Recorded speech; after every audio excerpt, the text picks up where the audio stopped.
एक अनीता नाम की लड़की थी। वह शुरू से ही वह घर के काम काज में बहुत निपुण थी। सभी कामों को बड़ी सरलता से निपटा लेती थी। खाना बनाना और रसोई को साफ सुथरा करना उसका शौक था। अपने 8 भाई बहनों में सबसे छोटी थी। अपने माता पिता के लाडली थी। बेटी के हाथ के खाना खा के पिता बस यही बोलते थे कि जिसके घर जाएगी सास सर पर बैठा के नचाएगी, पर किस्मत के कुछ और ही मंजूर था। बनिया परिवार की लड़की की शादी एक पंजाबी संयुक्त परिवार में लिखी थी। जेठ जेठानी ननद देवर से भरे इस परिवार में बस सासू माँ की ही चलती थी। हमेशा से अपना हुक्म चलाने वाली सास अब दूसरे को कमियां निकालने की तो जैसे आदत सी पड़ गई थी। उसका नतीजा यह हुआ कि अनीता को ससुराल में कुछ खास इज्जत नहीं मिला। अनीता के पति वैसे तो ठीक ठाक थे, पर माँ के कहने में थे। कभी कभी दफ्तर के काम से हफ्ते भर दूसरे शहर में जाना पड़ता था। उस वक्त अनीता परिवार में रहते हुए भी खुद को काफी अकेला महसूस करती थी। शादी के 2 साल बाद अनीता ने बेटी को जन्म दिया। संयुक्त परिवार की जिम्मेदारी निभाते हुए भी अनीता और उसके पति ने बेटी को बड़े लाड़ प्यार से पाला। बचपन से ही उसकी हर जरूरत का ध्यान रखा गया। समय बीतता चला गया और बेटी बड़ी हो गई। माँ की तरह काम काज में निपुण बेटी काफी घरेलू थी। फैशन फिल्म जैसे रोजाना की चीजों का उसे कोई शौक नहीं था। लाड़ों से पाली बिटिया की शादी के सपने अनीता और उसके पति देखने लगे। बेटी का पढ़ने में ज्यादा मन नहीं लगता था, इसीलिए माता पिता ने लड़के देखने शुरू किए। सोच यही थी कि एक अच्छा साधारण सा परिवार देख के उसके हाथ पीले कर दिया जाए, पर विधाता के लिखे लेख कौन समझा पाया है।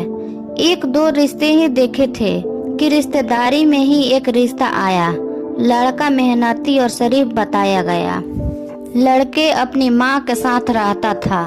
बेटी की ही तरह लड़का भी कुछ ज्यादा पढ़ा लिखा नहीं था, पर कारोबार करने में कुशल था। यही सब देखकर अनीता और उसके पति को लगा कि शायद यही वह घर है जहां उनकी बेटी खुश रह पाएगी। रिश्ता रिश्तेदारी में होने की वजह कुछ खास जांच पड़ताल नहीं हो पाई। आंखें बंद करके अनीता और उसके पति ने जी जान से बेटी का विवाह संपूर्ण किया।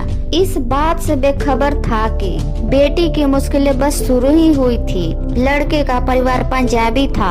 उसकी माँ का ज्यादा वक्त उनके मायके में ही बीता था, इसीलिए लड़के को घर परिवार कैसे चलाना है उसकी कुछ समझ नहीं थी। लड़का वैसे तो मेहनती था, पर ठुनकबाज था। जल्दी से अमीर बनना चाहता था। ऐसे में उसकी किसी से बनती नहीं थी। धीरे धीरे कारोबार में भी असर दिखना शुरू हो गया। मकान दुकान सब बिक गए, पर उसका स्वभाव नहीं बदला। इसका निष्कर्ष ये हुआ कि उसकी नीयत खराब होने लगी।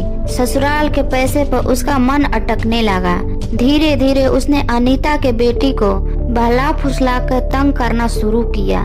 लड़के की माँ हमेशा बीमार का बहाना करके घर का सारा काम अपने बहू से कराती थी।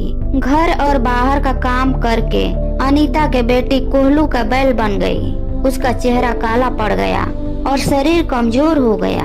हमेशा खिलखिलाने वाली लड़की आज जिम्मेदारियों के बीच घिरी थी।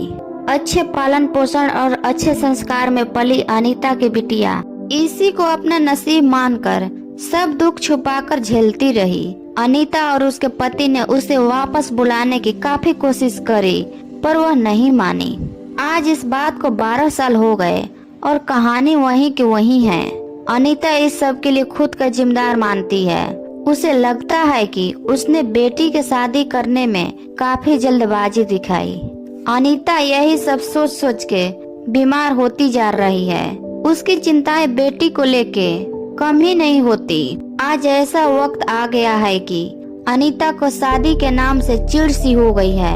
वह सबको बस यही सुझाव देती है कि बेटी की शादी बहुत सोच समझ के करनी चाहिए और उसमें बिल्कुल भी जल्दबाजी न करे।